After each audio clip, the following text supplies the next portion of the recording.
So thank you very much. We had a busy day today. The king just left, and we've had a great discussion, terrific discussion concerning Gaza and everything else.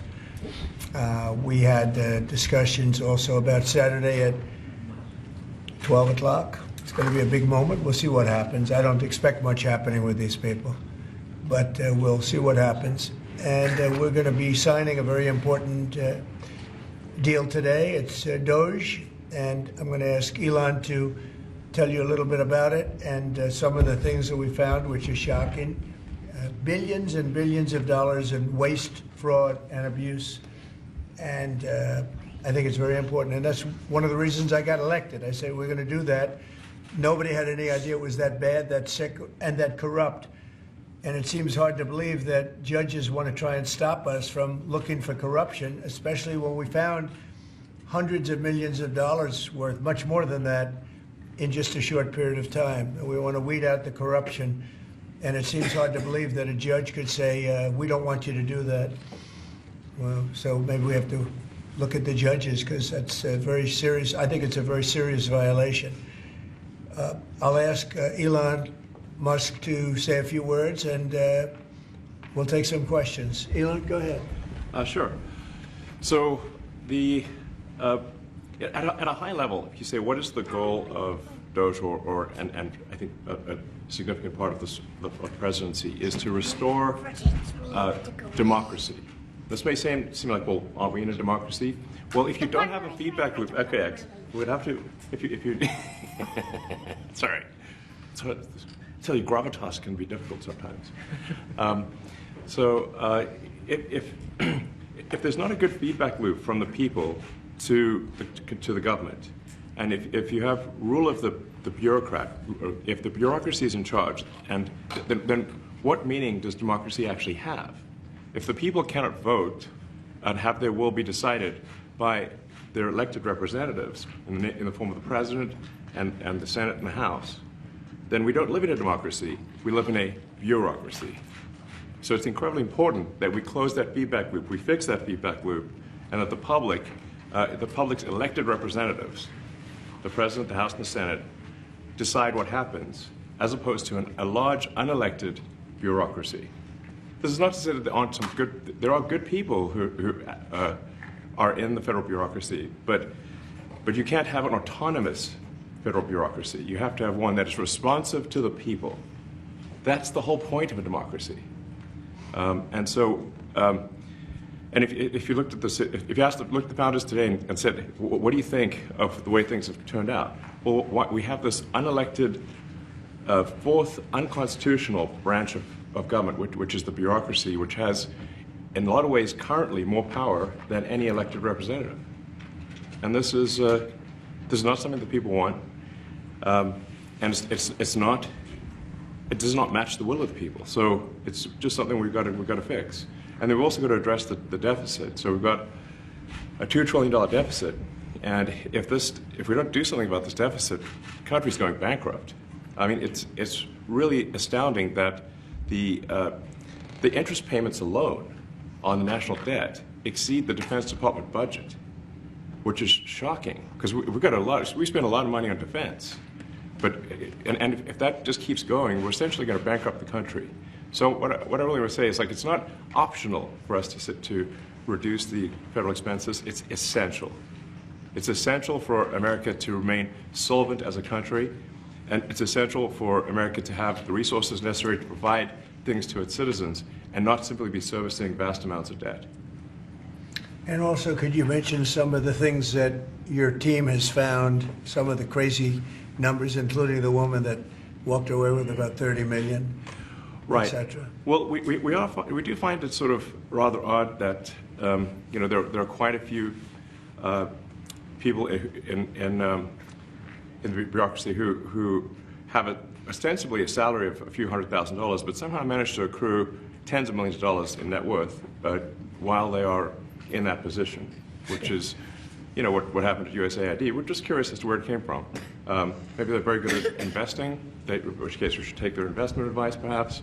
But there seems to be mysteriously they get wealthy. We don't know why. Where does it come from? And I think the reality is that they're getting wealthy at the taxpayer expense. That's the honest truth of it. So, we're looking at, say,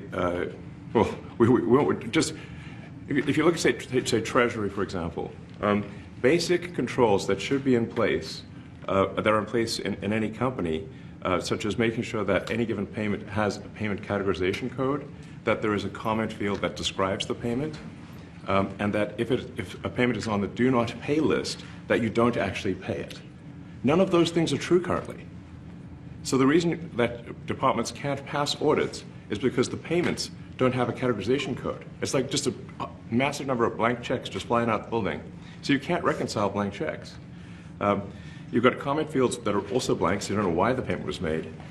And then we've got this truly absurd, a do not pay list, which can take up to a year for an organization to get on a do not pay list.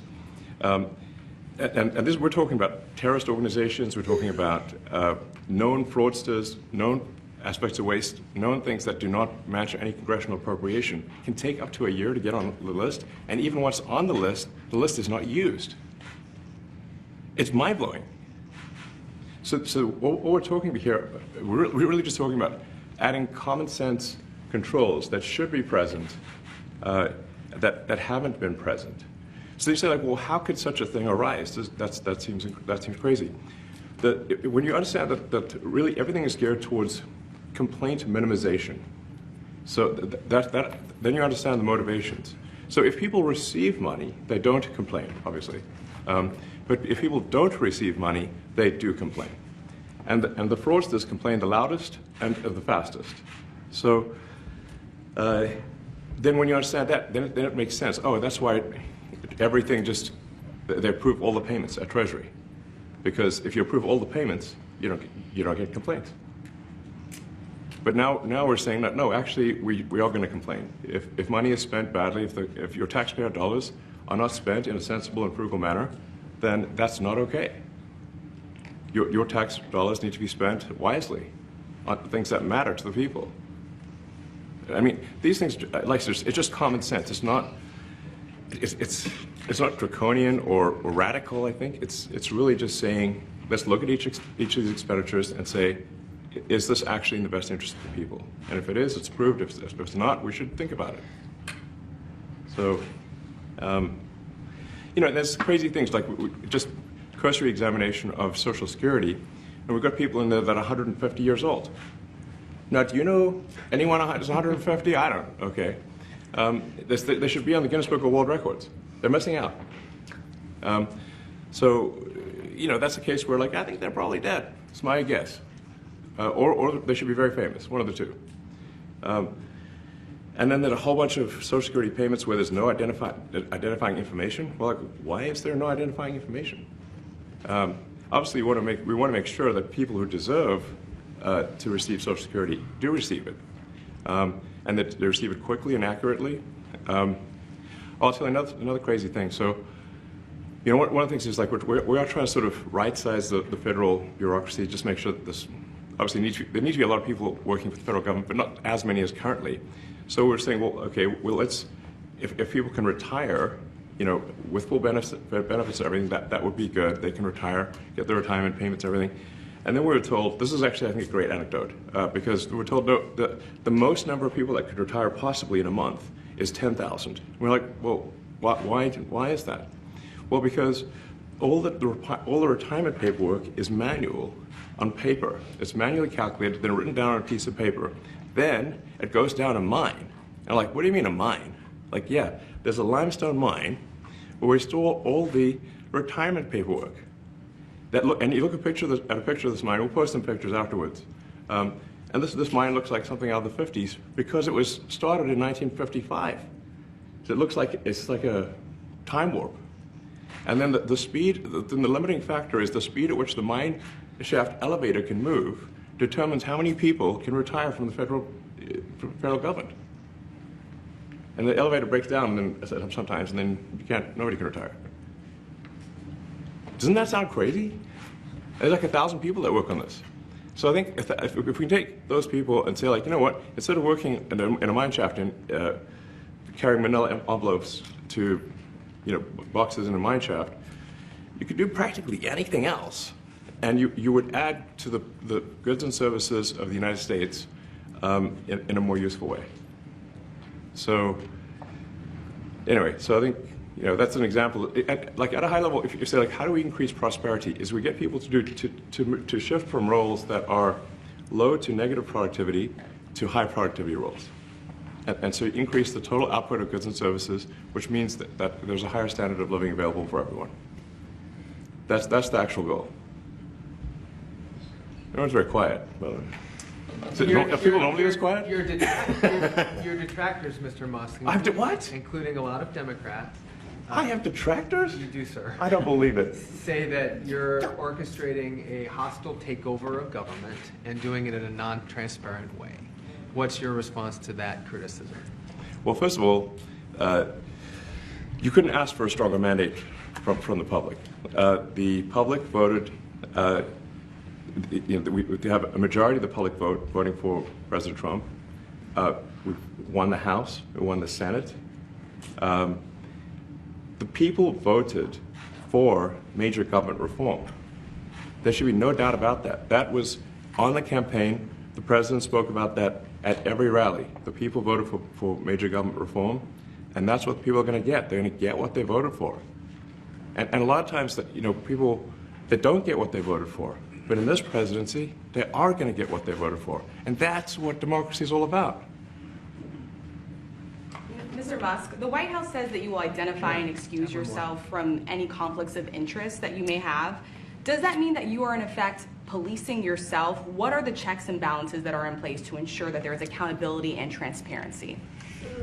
Well, we actually are trying to be as transparent as possible. In fact, we post our actions to the Doge handle on X and to the Doge website. So all of our actions are maximally transparent. In fact, I don't think there's been, I don't know of a case where an organization has been more transparent than the Doge organization. So, and the kind of things we're doing are, I think, very, very simple and basic. They're not, what I mentioned, for example, about Treasury, just making sure that payments that go out, taxpayer money that goes out, is categorized correctly, that the payment is explained, that organizations on the do not pay list, which takes a lot to get there, that actually are not paid, which currently they are paid. These are not individual judgment decisions. These are about simply having sensible checks and balances in the system itself to ensure that taxpayer money is spent well. So it's got nothing to do with, like, say, a contract with some company of mine at all. But if there is a conflict of interest when it comes to you yourself, for instance, you've received billions of dollars in federal contracts when it comes to the Pentagon, for instance, which the president, I know, has directed you to look into. Yeah. Are you policing yourself in that? Is there any sort of accountability check and balance in place that would provide any transparency for the American people? Well, all of our actions are fully public. So if you see anything, you say, like, wait a second, hey, Elon, that seems like maybe that's, there's a conflict there. It's not like people are going to be shy about saying that. They'll say it immediately, Including you yourself. Yes. But transparency is what builds trust, not simply somebody asserting trust. So not somebody saying they're trustworthy, but transparency, so you can see everything that's going on. And then you can see, am I doing something that benefits one of my companies or not? It's totally obvious.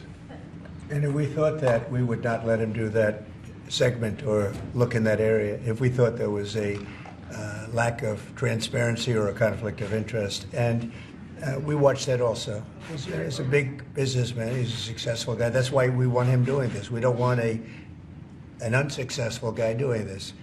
Now, one thing also that Elon hasn't really mentioned are the groups of people that are getting some of these payments. They're ridiculous.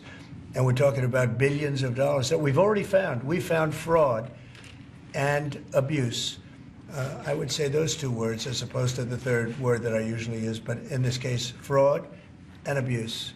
It's abusive because most of these things are virtually made up, or certainly money shouldn't be sent to them. And you know what I'm talking about. It's crazy. So, but we're talking about tens of billions of dollars that we've already found. And now a judge who's an activist judge wants to try and stop us from doing this. Why? Why would they want to do that? I campaigned on this. I campaigned on the fact that I said government is corrupt. And it is very corrupt. It's very, very, it's also foolish. As an example, a man has a contract for 3 months and the contract ends, but they keep paying him for the next 20 years, because nobody ends a contract. You got a lot of that. You have a contract that's a 3-month contract. Now, normally, if you're in a small, in all fairness, it's the size of this thing is so big. Yeah. But if you have a contract and you're in a regular business, you end the contract in 3 months. It's a consultant. Here's a contract for 3 months, but it goes on for 20 years. And the guy doesn't say that he got money for 20 years, They don't say it. They just keep getting checks month after month. And you have various things like that, and even much worse than that, actually, much worse. And I guess you call that incompetence, maybe. Yeah. It could be corruption. It could be a deals made on both sides, where the guy gets the money, he kicks. I think there's a lot of kickback here. I see a lot of kickback here. There's a lot of kickbacks. A tremendous kickback, because nobody could be so stupid to give out some of these contracts, so he has to get a kickback. So that's what I got elected for, that and borders and military and a lot of things, but this is a big part of it. And I hope that the court system is going to allow us to do what we have to do. We got elected to among other things, find all of this fraud, abuse, all of this horrible stuff going on. And we've already found billions of dollars, not like a little bit, billions, many billions of dollars. And when you get down to it, it's going to be probably close to $1 trillion. It could be close to $1 trillion that we're going to find. That will have quite an impact on the budget. And you'll go to a judge where they handpick a judge, and he has certain leanings. I'm not knocking anybody for that, but he has certain leanings. And he wants us to stop looking. How do you stop looking? I mean, we've already found it. We have a case in New York where a hotel has paid $59 million, $59 million because it's housing migrants, illegal migrants, all illegal, I believe. And they were being paid twice the normal room rate at 100% occupancy. Unbelievable. So it's a racket. Mr. Musk, can I ask you a question? You Well, said if I may sort of just going for the President's comments, at a high level, you say, what are the two ingredients that are really necessary in order to cut the budget deficit in half from 2 trillion to 1 trillion? And it's really two things: competence and caring. And if you add competence and caring, you'll cut the budget deficit in half. And I fully expect to be scrutinized and get a daily proctology exam, basically. Might as well just camp out there. So it's not like I think I can get away with something. I'll be scrutinized nonstop. But with the support of the President, we can cut the budget deficit in half from 2 trillion to 1, and then with deregulation, because there's a lot of sort of regulations that don't ultimately serve the public good. We need to free the builders of America to build, and if we do that, that means I think we can get the economic growth to be maybe 3-4%, maybe 5%. And that means if you can get $1 trillion of economic growth and you can cut the budget deficit by $1 trillion, between now and next year, there is no inflation. There's no inflation in 26. And if the government is not borrowing as much, it means that interest costs decline. So everyone's, the mortgage, their car payment, their credit card bills, anything, their student debt, the monthly payments drop. That's a fantastic scenario for the average American. I mean, imagine they're going down the grocery aisle and the prices from one year to the next are the same, and their mortgage, all their debt payments dropped. How great is that for the average American? We had That's no what we're idea. We had no idea we were going to find this much, and it's open. It's not like complicated. It's not simple that complicated. stuff. It's like, a lot of work. Yeah. We can't believe it. A lot of work. A lot of smart people involved. Very, very smart people. But you're talking about anywhere maybe $500 billion. It's crazy the kind of numbers you're talking really crazy. about. Normally when you're looking at something, you'll find you're looking for 1 out of 100. Here you're almost reversing it. You look for one that's good. Yeah. And you can look at the title and you say, why are we doing this? Why are we doing that? And the public gets it. You know, the public gets it. You've seen the polls. The public is saying, why are we paying all this money? This for years, this has gone on. Mr. Musk, President you Trump, said the Senator, Yeah, go ahead. Wait, go ahead. Senator Rand Paul today said that DOJ cuts will ultimately need a vote in Congress. Do you agree with that? Is that the I plan? really don't know. I know this. We're finding tremendous fraud and tremendous abuse. If I need a vote of Congress to find fraud and abuse, it's fine with me. I think we'll get the vote, although there'll be some people that wouldn't vote. And how could a judge want to hold us back from finding all of this fraud and finding all of this incompetence? Why would that happen? Why would even Congress want to do that? Now, Congress, if we do need a vote, I think we'd get a very easy vote because we have a track record now. We've already found billions of dollars of abuse, incompetence, and corruption. A lot of corruption. If a judge does block one of your policies, part of your agenda, will you abide by that ruling? Will you comply Well, I with that always order? abide by the courts, and then I'll have to appeal it. But then what he's done is he slowed down the momentum. And it gives crooked people more time to cover up the books. You know, if a person's crooked and they get caught, other people see that, and all of a sudden it becomes harder later on. So, yeah, the answer is I always abide by the courts, always abide by them, and will appeal. But appeals take a long time, and I would hope that a judge, if you go into a judge and you show him, here's a corrupt situation, we have a check to be sent, but we found it to be corrupt. Do you want us to send this corrupt check to a person, or do you want us not to give it and give it back to the taxpayer? I would hope a judge would say, don't send it, give it back to the taxpayer. Yeah, if I can add to that, what we're finding is that a bunch of the fraud is not even going to Americans. So I think we can all agree that if there's going to be fraud, it should at least go to Americans. But a bunch of the fraud rings that are operating in the United States and taking advantage of the federal government, especially in the entitlements programs, are actually foreign fraud rings. They're operating in other countries and actually exporting money to other countries. We should stop that. Mr. Musk, And this is big numbers. Talk about $100 to $200 billion a year. Sure. Serious money. Mr. Musk, you said on X Yeah. that an example of the fraud that you have cited was $50 million of condoms was sent to Gaza. But after fact-check this, apparently Gaza in Mozambique, and the program was to protect them against HIV. So can you correct the statements? It wasn't sent to Hamas, actually. It was sent to Mozambique, which makes sense why condoms was sent there. Yeah. And how can we make sure that all the statements that you said were correct, so we can trust what you say? Well, first of all, some of the things that I say will be incorrect and should be corrected.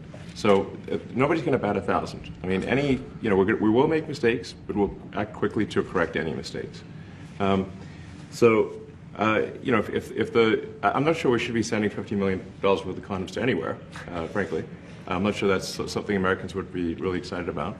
And that is really an enormous number of condoms, if you think about it.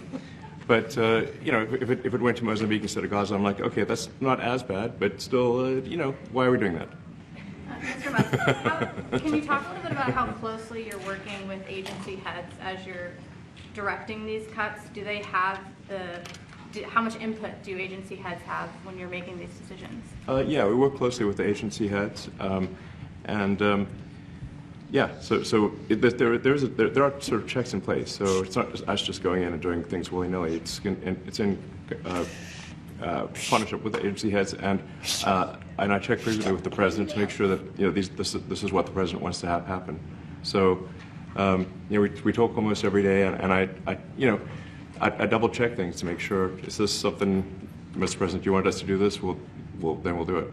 USAID has been one of your main targets.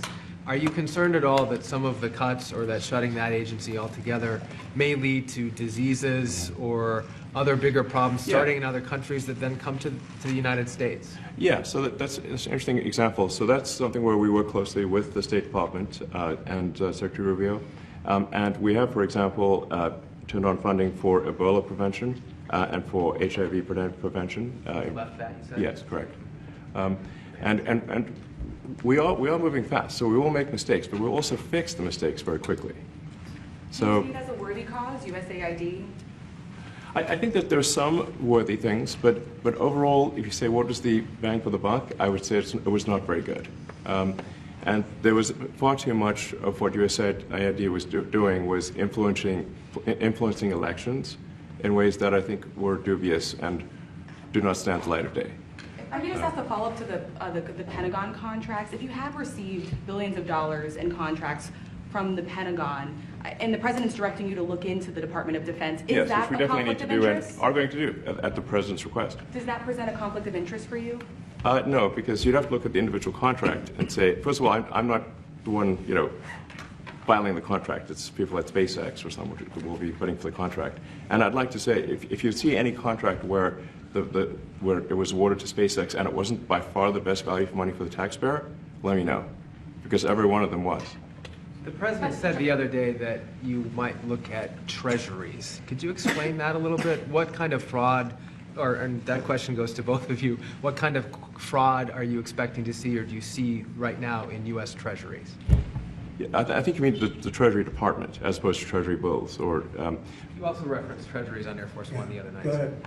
well, as I mentioned earlier, really the first order of business is to make sure we're actually collecting. Sorry for this. I thought my son might enjoy this, but he's sticking his fingers in my ears and stuff. So it's a bit hard to hear sometimes. Hey, stop that. No, the stuff we're doing with the Treasury Department is so basic that you can't believe it doesn't exist already.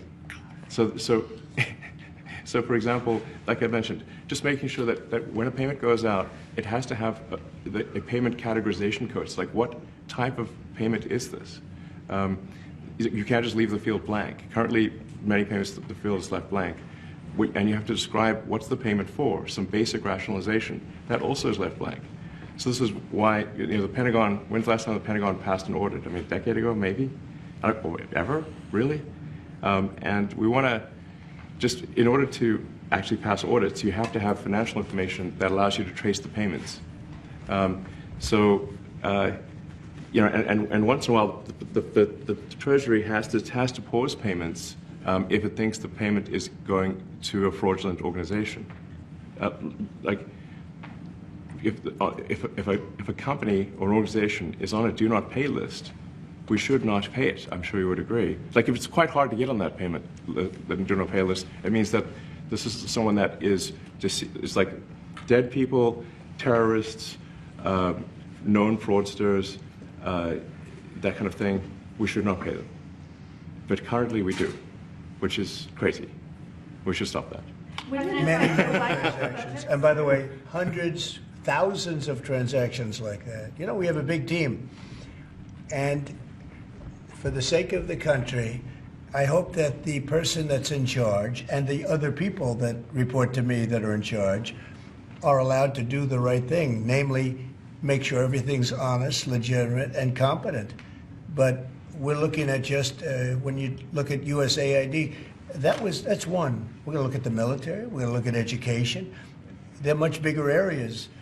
But the USAID is really corrupt. I'll tell you, it's corrupt. It's incompetent, and it's really corrupt.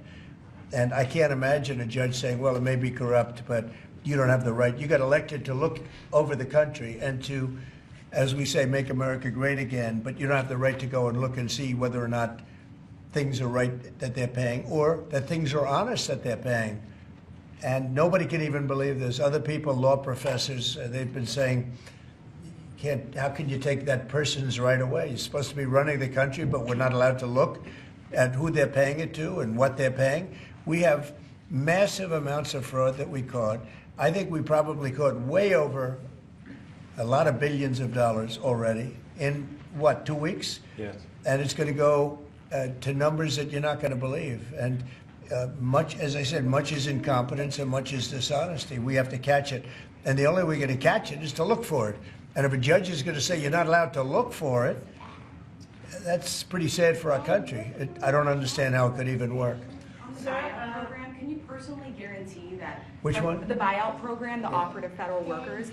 Can you personally guarantee that the workers who opt in to resign now will be paid through Well, September? they'll get their money, but they're getting a good deal. They're getting a big buyout. And what we're trying to do is reduce government. We have too many people. We have office space. It's occupied by 4%. Nobody's showing up to work because they were told not to. And then Biden gave them a 5-year pass, some of them, 48,000 of them, gave them a 5-year pass, that for 5 years you don't have to show up to work. And let me tell you, this is largely, much of this stuff is because of Biden. It's his fault. He allowed this country, what he did on our border. What he did on our border is almost not as bad as what he did with all of these contracts that have come out. It's a very sad day when we look at it. I can't even believe it. But many contracts just extend, and they just keep extending, and there was nobody there to correct it. And that cannot be, I can't imagine that could be held up by the court. Any court that would say that the president or his representatives, like Secretary of the Treasury, Secretary of State, whatever, doesn't have the right to go over their books and make sure everything's honest. I mean, how can you have a country? You can't have anything that way. You can't have a business that way. You can't have a country that way. Hey, thank you very much, everybody. Thank you. Thank you, press. Thank you, press. Head it out. Coming back tonight. Mark Fogel will be at the White House tonight at about 10 o'clock. If you want to come over, you can say hello to him. Did you guys get anything in return? Not much. No, they were very nice. We were treated very nicely by Russia, actually. I hope that's the beginning of a relationship where we can end that war and millions of people can stop being killed. They've lost millions of people. They lost, in terms of soldiers, probably 1.5 million soldiers in a short period of time. We got to stop that war. And I'm interested primarily from the standpoint of death.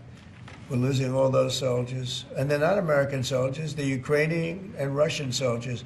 But you're probably talking about 1.5 million. I think we got to bring that one to an end. Okay? Thank you. Thank you very much.